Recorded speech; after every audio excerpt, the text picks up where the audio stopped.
Hey guys, Alex here, otherwise known as Clash Style, and in today's video we are going to be jumping in to check out some Events Huv Champions League action between Orion Gaming and Rest. So, I'm not going to keep you guys too much longer, but make sure you head down below, leave a like on the video if you do enjoy it, subscribe as well if you guys haven't already. Let's roll the intro and check out the action.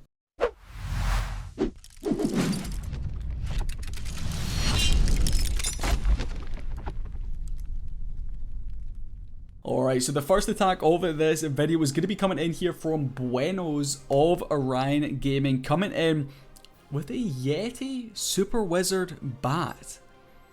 Now, this is a strategy I can't say I've really seen before. I've seen P.E.K.K.A Bobat, I've seen Yeti Bobat. There's no bowlers in this. The bowler's getting phased out here for these Super Wizards. Now, Super Wizards, of course, had a little bit of a nerf, but they are still very, very strong in certain compositions. And Buenos going to be showing us here that Yeti, I don't know what to call this, YetiWiBat, maybe something like that. I'm sure you guys in the comments can come up with something a little bit more creative. But Buenos going to be coming in here, kicking off proceedings. We've got our Grand Warden coming on through from 12 o'clock in this attack. We're going to use a Giant there just to tank this Siege Barracks on the right hand side just a little bit, so it's not going to take too much damage too early on. We're going to bring in our King over there as well. And now we're going to go ahead, drop down all of our Yetis, including our Super Wizards coming in behind right there. We do catch a very, very early Tornado Trap. I don't think that's going to cause us too many issues.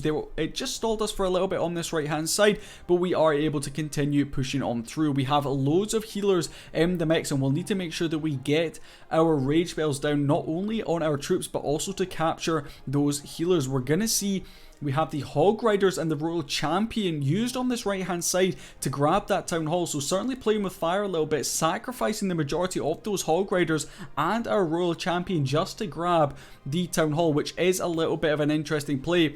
And you're going to see here, unfortunately our troops do split up in the middle. We have one Super Wizard at that top section doing, or we've actually got two Super Wizards with those healers. We've got a bit of a Super Wizard charge, I suppose you could call it, going on at that top section.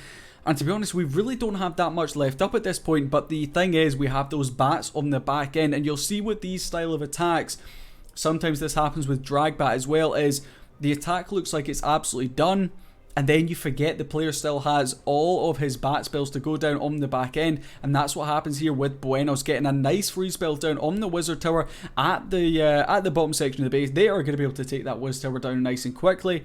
And this one does finish up a triple. Not the most dominant triple I've ever seen, but it is a triple regardless. And as I say, a triple is a triple. It doesn't matter how you do it. Nice attack coming in there from Buenos with a pretty interesting composition. Alright, so the next attack that we are going to be taking a look at comes in here from Craze of Orion Gaming, coming in with pretty similar strategy here. We're just phasing out those bats and bringing in 4 of those earthquakes. So again, we've got these 6 Yetis coming on through. We have those Super Wizards swinging into this attack as well. So we're going to be using them to really push hard and deep into this base, but we don't want them to die out this time because we don't have the bats on the back end. So we're going to be making sure we use those spells as and when we need them to guarantee that our troops are kept alive in the middle of the base by those healers. So again, kicking off very, very similar style to that previous attack where we've got the Grand Warden coming in from 12 o'clock. We bring in a Baby Dragon to do a little bit of funneling as well, and then we can probably focus in on where exactly we're going to drop our Siege Barracks and our King, and potentially a couple of Witches as well. So it looks like we're going to be bringing in our Siege Barracks from this left hand side of the base, as we are now going to go ahead, rage up that Grand Warden at 12 o'clock. Unfortunately, something, not too sure what it was, maybe a Cocoloon, lures out all those air skellies. So that's going to hold up the Grand Warden for a little bit here. But as soon as he gets finished with them, he is going to jump in there with that rage spell, be able to take care of that scatter shot. And as soon as that goes down, we can start getting in the rest of our troops, pull him over to this left hand side of the base. He is pretty deep in there, so we do need to be careful. He should hop himself out. He does indeed do so. We're going to have to make sure that he doesn't get taken down by this Expo, but it looks like he smartly is going to walk far enough away out of range of that Expo, and now it's going to retarget onto something else. Jump spell right there, going to give us access into the Town Hall compartment. We had a couple of Yetis on the left hand side with those Witches and the Siege Barracks to really help create that funnel. In comes that Quad Quake in the center of the base, giving us access into the majority of the remainder of this base, getting some really nice value there. We're going to be freezing up a couple of these defenses, including one of the scatter shots there, And we're going to go ahead and drop another race spell in the back end. Royal Champion now making an appearance from the top section of the base. Unfortunately, we're going to see that Grand Warden statue really do a lot of damage onto her very, very early on. But luckily, our troops do get out in front. They start to do a little bit of tanking here on the back end. And we still have all of those witches making their way around this left-hand side of the base. They are going to be able to get in there, take down these few defenses that are remaining at 6 o'clock. Still got that queen ability to come in here as well, and this is a pretty nice triple on the board coming in from Craze of Orion Gaming. Again, these Yeti triples, sometimes I feel they come right down to the wire, and they're maybe slightly closer than some attacks we're used to, like the MCS, so all those videos I've been putting out on my channel from MCS, where they've got pretty much the entirety of the Lalo that they started with at the end of the attack, and it's insane to see. But a triple's a triple, as I keep rambling on about, it doesn't matter how you do it. And that's another triple on the board there for Craze of Orion Gaming. The next attack we're going to be taking a look at is a little bit different. We have those super witches coming on through from Crispy of Orion Gaming, coming in with a Kokoloon there from the top section of the base, now bringing in our Grand Warden. There is a couple of Teslas popping up over there, so we're going to go ahead, drop a couple more balloons to make sure we just take down those Teslas. Don't want to take any risk. Didn't catch a Seeking Airmine there, unfortunately, but we did have to use pretty much every single one of our balloons to make sure we got through this Tesla farm nice and quickly at that 12 o'clock section of the base. The issue with Super Witches, as I'm sure you guys are well aware,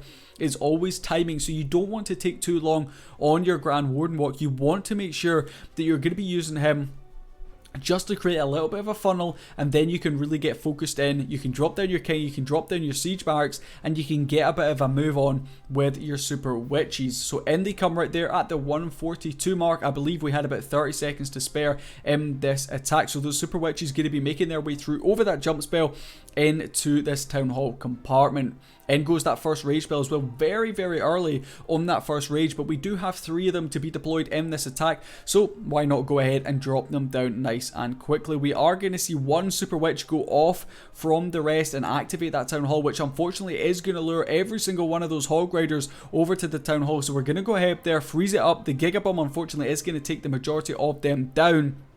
We are going to have the Lava Hound there from the Clan Castle, which is a very, very common CC now. We've seen a lot of Ice Hounds and Lava Hounds recently, so if you guys are hitting, maybe it's something to take into consideration that the majority of CCs I've been seeing are indeed Lava Hounds. But we're going to continue pushing through this base regardless. Get a little bit of a split now going on with our Super Witches, but they should all start to merge because that funnel has been so nicely created. We do see that single target inferno locking onto our Royal Champion, so Crispy very smartly drops down a freeze spell to make sure it's frozen up and our Royal Champion can make some headway around this right hand side of the base. We've still got the Super Witches now in that rage spell in the center of the base doing some very, very nice work.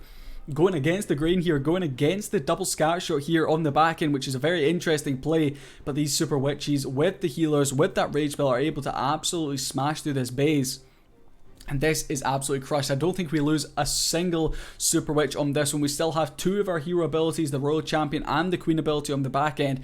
And Tritino's base here gets absolutely wiped off the face of this war map. Very nice hit coming in there from Crispy, and that gives Orion Gaming another triple on the board. But we do have time for one more triple. These guys did indeed put up a 14-star war. Alright, so the last one that we are going to be taking a look at comes in here from Chetty. Now, we've seen a couple of Yeti hits. We saw that Super Witch hit.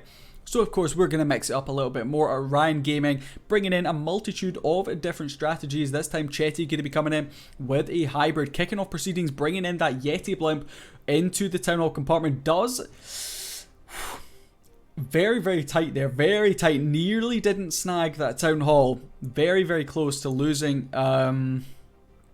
To not get in the town hall, which would have been very dangerous indeed. And unfortunately, a little bit of a misplay coming in there from Chetty. Should have used the poison spell on those super minions and used a freeze on the headhunters, but instead he used the poison on the headhunters and then had to let that queen go to ability. So losing the queen ability this early on in an attack is never ideal, but needs must, and Chetty had to go to queen ability there to make sure he didn't lose his queen too early on. We're going to go ahead there, create a little bit more of a funnel on this right hand side. We have a wizard as well as a baby dragon coming on through. Our queen should be able to propel herself into this scat shot compartment.